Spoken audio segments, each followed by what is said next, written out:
ابتدائی دور ہے، بالکل بچہ بھی ہے، پھر اس کے سوا اسے کوئی زندگی سے سروکاری نہیں، زندگی کے تلخ حقائق ابھی اسے معلوم نہیں۔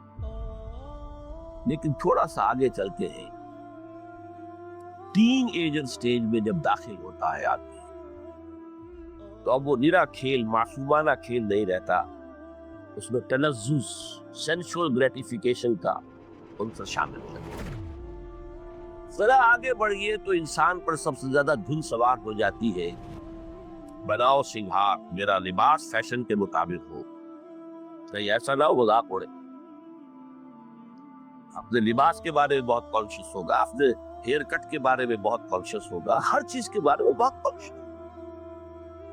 اس سے ذرا آگے گئے، یہ سمجھئے کہ تقریباً 30 برس کی عمر جب انسان کی ہوتی ہے، اب فخر، تفاخر، یا دولت پر فخر ہوگا، یا نسب پر فخر ہوگا،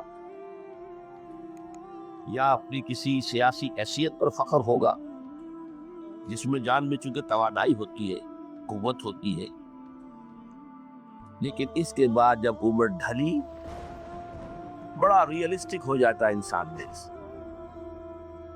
آخری سٹیج وہ ہوتی ہے کہ پھر ہوکا لگ جاتا ہے آدمی کو، تکاثر فی الاموال والاولاد، مال اور اولاد کی کثرت کثرت کثرت۔ اب یہ ہوتا ہے کہ مونچھ دی تھی کیا، مونڈ بھی دی جائے تو کوئی حل نہیں، مال آنا چاہیے۔ Very realistic. اور اسی حال میں انسان ہوتا ہے آخری پارے کی صورت میں، پھر اس میں ایڈ کر کے اس کے اوپر مہر لگا دی، الہاکم التکاثر حتی زرتم المقابر۔ اتنی دولت بھی ہے کہ آپ کی 10 نسلیں کھا سکی اطمینان سے بیٹھ کر، تب بھی صبر۔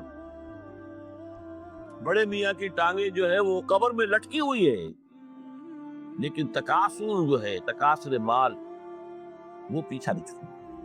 حتی زرتم المقابر، قبر میں اتار دیا جائے، جب تک ٹانگیں صرف لٹکی ہوئی ہے اس وقت تک نہیں۔ اس کے بعد تشبیہ دی ہے کہ یہ حیات دنیاوی کا جو ایک سائیکل ہے، اعلموا انما الحیات الدنیا لعب ولہو وزینۃ وتفاخر بینکم وتکاثر فی الاموال والاولاد۔ اب اس کو کمپیئر کیا ہے پلانٹ کنگڈم میں جو سائیکل چل رہا ہے۔ یہ ہمارا سائیکل ہے 60-70 برس کا، بچہ پیدا ہوا، خوشیاں منائی گئی، پھر وہ لڑکپن سے، پھر ٹین ایجر سٹیج سے، پھر جوانی ہے، پھر ادھیڑ عمر ہے، اور پھر بڑھاپا ہے، اور پھر قبر میں اتارا جانا۔ لیکن یہ کہ پلانٹ کنگڈم میں سائیکل چلتی ہے، کمثل غیث اعجب الکفار نباتہ ثم یہیج فتراہ مصفرا ثم یکون حطاما۔ یہ 4 سٹیج ہے، جیسے بارش برستی ہے جو سبزہ نمودار ہوتا ہے، اور کاشتکار کو بڑا اچھا لگتا ہے، اس نے بیج بویا تھا، اس نے محنت کی تھی، اس نے ہل چلایا تھا، اعجب الکفار نباتہ، اس کو بہت اچھا لگتا ہے، دل باغ باغ۔ کمثل غیث اعجب الکفار نباتہ ثم یہیج، پھر وہ فصل اپنی پوری قوت کو پہنچتی، فصل لہلہا رہی ہے، پھر وہ زرد ہو جاتی ہے، وہ ہریاول اب ختم ہوئی، اب فصل پک گئی ہے۔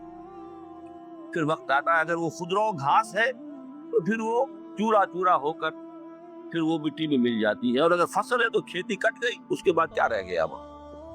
اب فرمائی ٹیپ کی بات جو ہے، وَفِي الْآخِرَةِ عَذَابٌ شَدِيدٌ وَمَغْفِرَةٌ مِّنَ اللَّهِ وَرِضْوَانٌ۔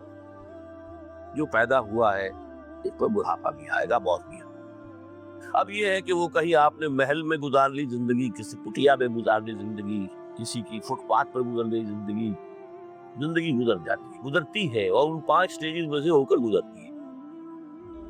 وَفِي الْآخِرَةِ عَذَابٌ شَدِيدٌ وَمَغْفِرَةٌ مِّنَ اللَّهِ وَرِضْوَانٌ۔